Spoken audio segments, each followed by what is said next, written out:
예, 안녕하십니까 시청자 여러분. 부동산 성공 투자 정창래입니다. 자, 이번 시간에는요, 최근에 보면 지금 이제 취득세 완화 조치 나왔죠.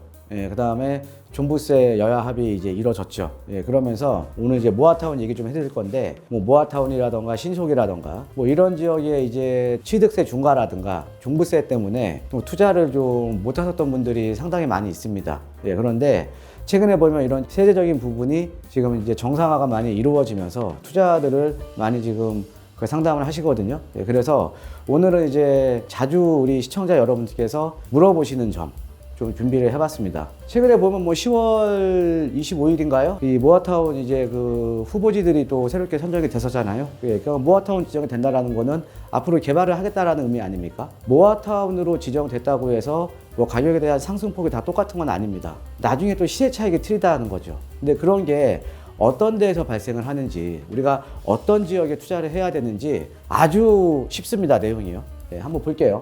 자, 일단은 뭐 모아타운의 이제 탄생 배경 자체가 보통 우리가 재개발이나 이런 것들, 뭐 역세권 개발도 마찬가지고요. 그러니까 저층으로 이루어져 있는 주거 지역을 이제 개발을 하잖아요. 예, 그런데 서울의 저층 주거 지역 131제곱킬로미터 이 정도에서 뭐 신소통합계획이나 이런 민간 재개발이 어려운 지역들이 무려 87%입니다. 자, 대부분의 지역들이 일단 민간 재개발이 좀 어렵다라는 거죠. 예, 그런데 그 이유가 뭐냐면요. 우리가 이제 이 민간 재개발로 이제 구역 지정 받기 위해서는 이제 법적인 요건이 노후도 67% 이상이 돼야 됩니다. 근데 대부분의 지금 87% 정도가 노후도가 맞지 않는다라는 거죠. 아무리 주민들이 원하고 거기 해당 지역의 토지 등 소유자들이 원하더라도 법적인 요건에 안 맞는데 예, 개발을 해줄 명분이 없는 거 아닙니까? 그렇죠? 예, 그래서 탄생한 게 바로 모아타운이죠. 예, 모아타운. 또 이제 그 전에 이제 이런 지역들 말고 또 2012년도에 이제 가로주택 정비 사업, 그러니까 소규모 재개발 방식이거든요. 근데 이 소규모 재개발 방식은 층수 제한이라던가 이런 어떻게 보면 사업 여건이 상당히 안 좋았어요. 예, 그러니까 사실은 좀 이제 가로주택 정비 사업은 진행된 데가 거의 없습니다. 그래서 이 모아타운 같은 경우에는 예, 노후도를 좀 완화해 줬어요. 층수 같은 경우도 완화해 줬습니다.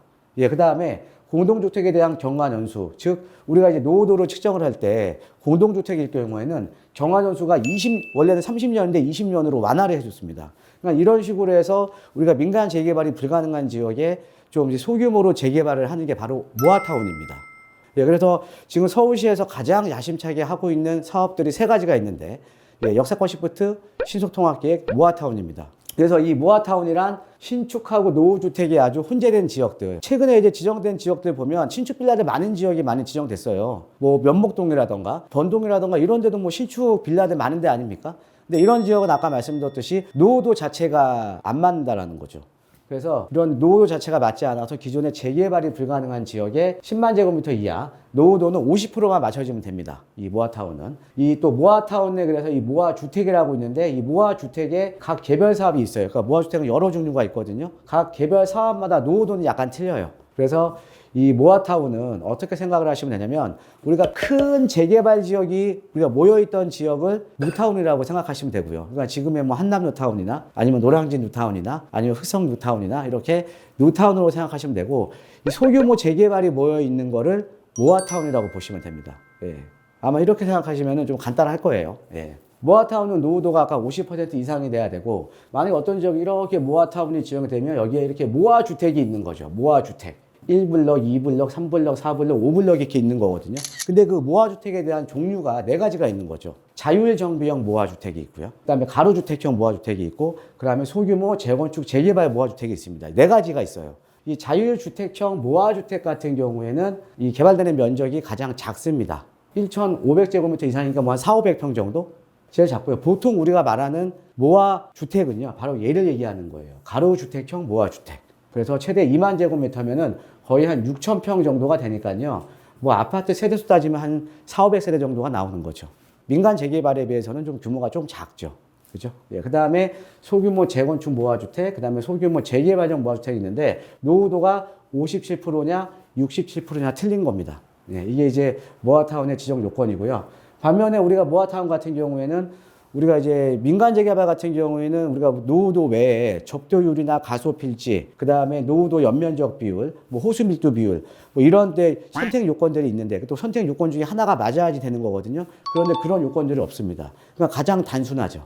모아타운은. 그래서 어떻게 보면 투자자 입장에서는 이렇게 모아타운 지정 요건은 상당히 좀 단순하기 때문에요. 내가 지역만 잘 찾아 들어가면 좀 차익을 좀 볼 수가 있다라는 거죠.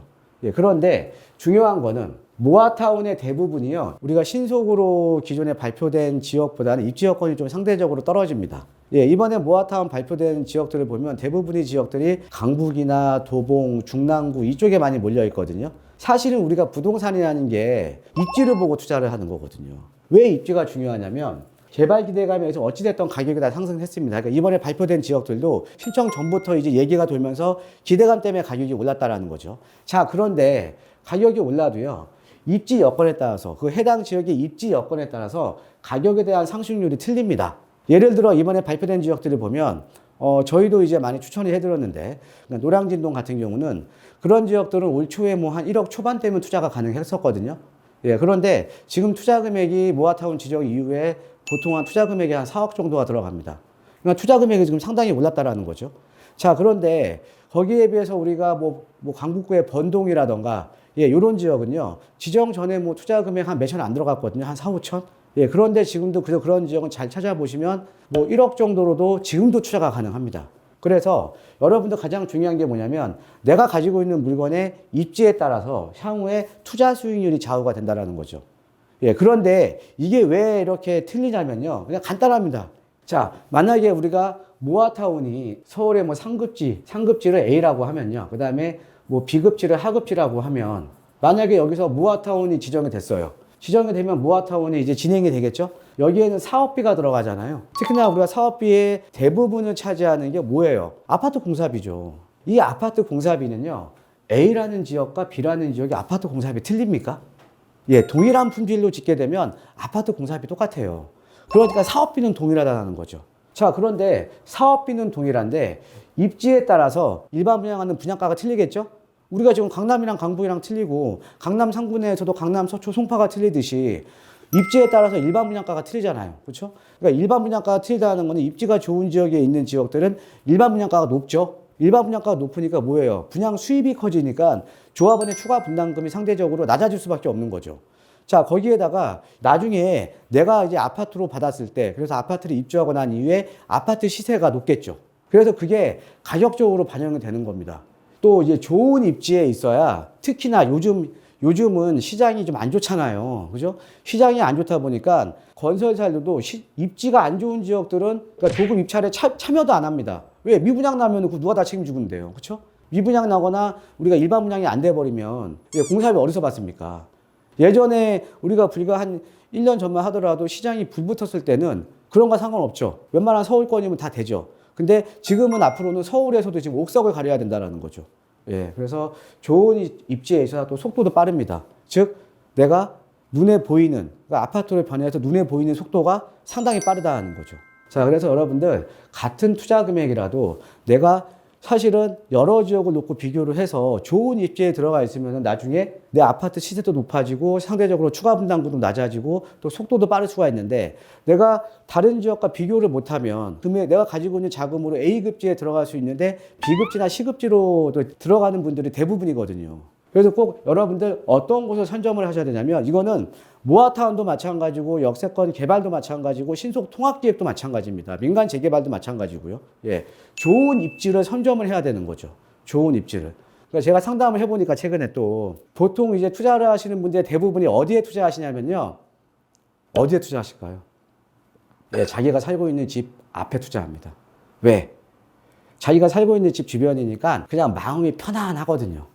자, 근데 투자라는 거는 마음이 편안하려고 투자하는 거 아니죠.